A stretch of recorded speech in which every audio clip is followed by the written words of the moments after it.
Muraho neza, nizere ko rero amahoro y'Imana akomeje kubana namwe.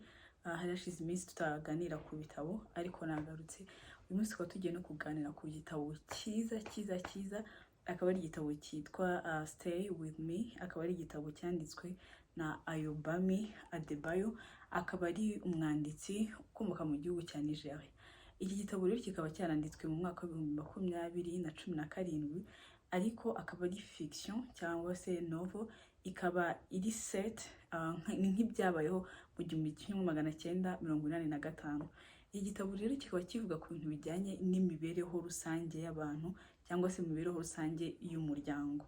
Ni kimwe mu bitabo nshobora guha amanota 4/5, cyanditse neza pe. Niba ukunda drama, niba ukunda zira filime zo muri Nollywood, niba ukunda inkuru, iki gitabo ni cyawe, uzagisoma.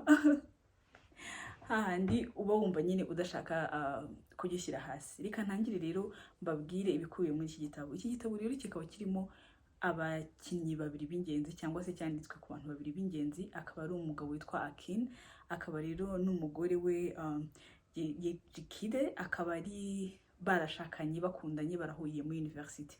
Nyuma yo kubana rero, nyuma y'imyaka 5 ishize, bakaza kubona ko icyo gihe nta rubyaro bagira. Imyaka 5 irashira bagerageza bikanga. Bajya gushakana rero, uyu mugore yari vierge, ni ukuvuga ngo ntabwo yari azi ibijyanye n'imibonano uko bimeze kose. Ibyo bakoraga n'umugabo we yumvaga ko ari ibyo ngibyo ari byo bikwiriye. Rero icyo gihe cyose murabizi mu mico ya Kinyafurika, noneho ujyanye muri ibyo bihe muri 1980, pressure yari nyinshi. Batangira kubabaza kuki mutagira umwana, tubafashe ibintu nk'ibyo, ariko cyane cyane bigaturuka cyane ku mubyeyi wa Akin. Akin aba ari umugabo, bigaturuka kuri nyirabukwe nyine wa mukobwa. Agera aho ngaho akanabashakira umwana w'umukobwa ngo abe umugore wa kabiri. Umwana w'umukobwa rero nta nubwo yigera aryamana n'umugabo, kubera impamvu wasanga muri iki gitabo, cyangwa se turi buze gukomozaho. Noneho umukobwa aza no gupfa, nabyo bikaba biri muri iki gitabo, ukaba nyine waza kubyisomera. Rero bakomeza kubaho ubwo buzima. Umukobwa akagera aho ngaho, akajya no mu bapfumu. Yajya mu bapfumu, umupfumu amutuma ihene, iyo hene akayizamukana umusozi. Yarangiza rero uwo musozi akanabyinana nayo, ariko mu mupfumu akamwizeza ko byagenze neza. Nivuga umupfumu mve ko ari spiritual stuff, ibintu nk'ibyo ngibyo. Ntabwo nzi niba hari irindi jambo nakoresha ritari ry'umupfumu. Noneho rero uwo mukobwa arataha, yagera mu rugo akabwira umugabo ati ngiwe ndabyizeye neza ko iyi nshuro tugiye gutwita. Bigera aho ngaho bigatuma agirana obsession, cyangwa se akagira nk'ikintu mu mutwe gituma ahora atekereza ko baratwite.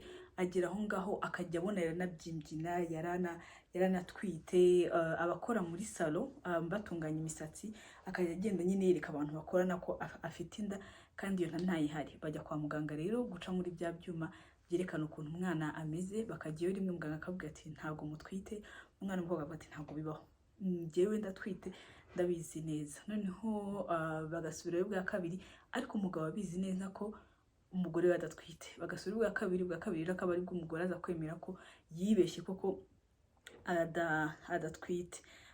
Noneho ikindi wenda se nagarukaho, nuko muri icyo gihe bari muri izo rwaserera zose, umugabo aza kuvugana na murumuna we nyine w'umugabo, akamubwira ati se wagize uko ungenza ukanterera umugore. Umugabo rero akaba afite ubusembwa bw'uko aba ari ikiremba, ariko mu Banyarwanda tubyita. Umugabo aba ari ikiremba, ariko akaba yarabihishe umugore we. Noneho uwo mugore we, kuko nyine atazi ibibereye mu byumba, akajya atekereza ko ikibazo nyine ari iki.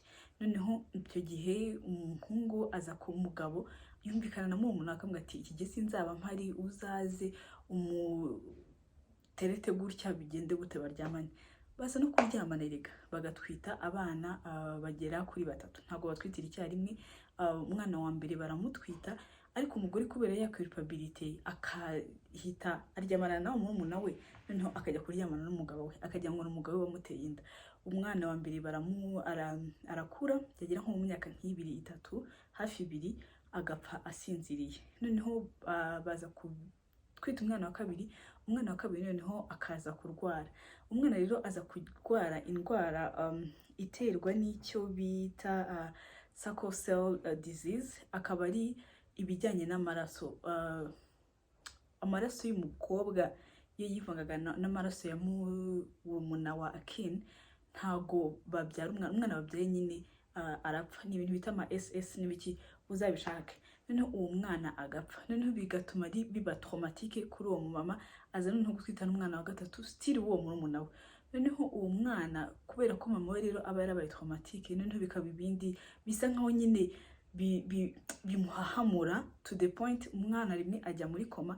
Yajya muri koma mama akirukanka avuga ati sinshobora kongera kubona umwana wanjye gatatu apfuye. Noneho mama we aragenda akabura, agatandukana na famiye, nta handi yongera kugaruka. Umwana yarabaye umuteenager, nabwo agaruka aje gushyingura. Akaba aribwo rero baza kumubwira ko umwana we atigeze apfa cyagiye, ahubwo uwo mwana we yaje gukura. Umva ni igitabo cyiza, kirimo ibintu byinshi byiza, nakikureka manda reka ndekera aho ngaho. Ntabwo nikiza ko mvuze ibintu byose bigikubiyemo, ariko ni kimwe mu bitabo nyine biryoshye. Ariko none icyo gitabo gituma wenda se dutangiza izo conversation zo kumva ko nubwo akenshi iyo urugo rwatinze gutwita cyangwa se iyo abantu batinze kubyara cyangwa se batabonye n'urubyaro, dutekereza ngo umugore niwe ufite ikibazo, kandi bisaba abantu babiri. Hari igihe usanga nyine umugabo ari ufite icyo kibazo. Iki gitabo rero kiza kugaramo nyine amakonflikt, hahandi murumuna wa Akin avugana n'umugore akamubwira ati ngewe nari mbizi ko umugabo wawe yakubwirije ukuri, akakubwira ko afite uburwayi adashobora nyine gutera inda cyangwa se adashobora no gukora sex mu buryo mumara igihe, akaza kugera ahangaha akanatoroka nyine agira isoni nyinshi. Nakoze cyane rero kunkurikira. Ubutaha nabwo tuzana ikindi gitabo, noneho mbizeze ko tugiye kongera tukaba consistent buri cyumweru. N'ibitabo byinshi maze gusoma kuva umwaka watangira, ntabwo nabonye umwanya wo kugenda mbashikiriramo mu mayange ngo mbacire muri make, ariko mfite ibitabo nka 4 cyangwa se 5 nasomye deja nzabaganirizaho. Rero mukomeze kugira ibihe byiza, Uwiteka akomeze kubatetesha. Ndabakunda cyane. Nitwa Bukize, Imana ibarinde, naho ubutaha. Bye.